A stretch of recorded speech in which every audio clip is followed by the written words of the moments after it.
Hi, I'm Cathy Wurzer. We are back live in the WDSE WRPT Media Lounge at Catalyst Content Festival in beautiful Duluth.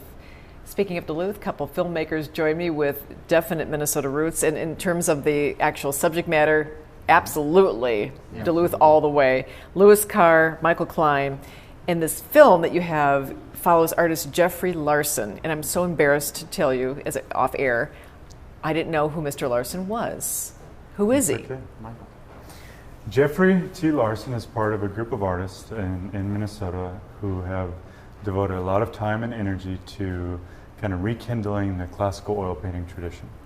So it's kind of passed on from small studio environments from one teacher to another, and has kind of in the last 20 years or so manifested itself in a way that has become really popular through social media. You get young artists with following base of several 100,000 people on each of these artists' kind of profiles. So Jeffrey's one of the older generation who does a great job imparting his knowledge and passing it on. So. Can we show a clip? I bet people would love to see a clip of this. Do we have one? We do have one, as a matter of fact, and excellent. We're going to go ahead and actually roll that right now. Jeffrey T. Larson.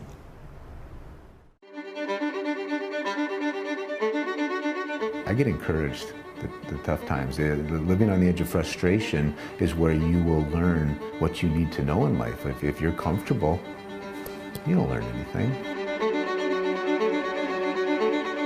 I never got into this for the money. In my mind, I don't have a choice. I have to do this, which is strange, and I don't know that I understand it.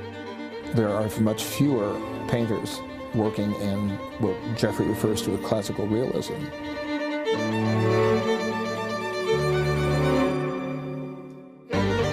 The realist movement didn't die. People think it did. Well, it didn't die. It's been there. I don't think you can do it on your own as an artist. I really think behind every successful artist there's someone that's right beside them, supporting in every way possible. Where you are and where you want to be, you never get any closer.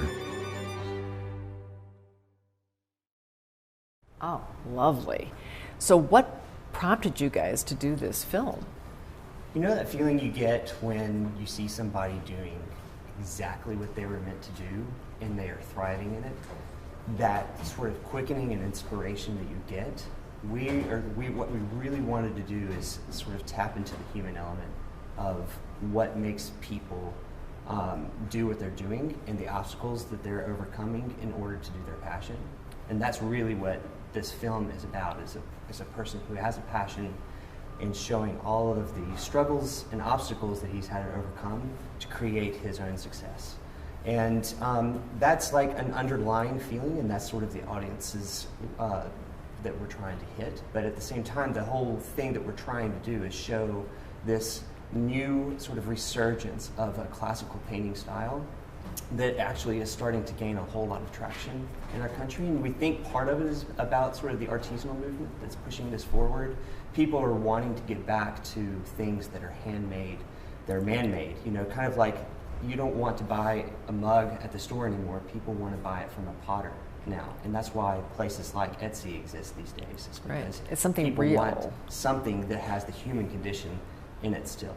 So what we want to do is showcase some of the greatest artists around the world who are doing this exact thing. And so Jeffrey T. Larson we thought would be a great start because he's just got an incredibly compelling story. He's an enthusiastic guy. You can't not love him. So that's why we started here. You mentioned off air that he is instrumental in renovating a church in Duluth, which I also did not know. Yeah. Several years ago, they purchased the St. Peter's Basilica on the top of the hill and did an incredible job renovating it and turning it into an art school. It's called the Great Lakes Academy of Fine Art. And so he and his son, Brock Larson, are the directors and founders of it, and they run a beautiful program up there. So. Where do you want this film to be seen? You're here at Catalyst, you're making these connections, you're meeting people who could make this happen for you, but in the best of all worlds, where do you want this to be shown? I mean, we definitely would love to put it on some major platform so that a larger audience can get inspired by what's going on in the world. You know, and everyone has their own direction and their own passions, and so what we're really trying to do is tap into that.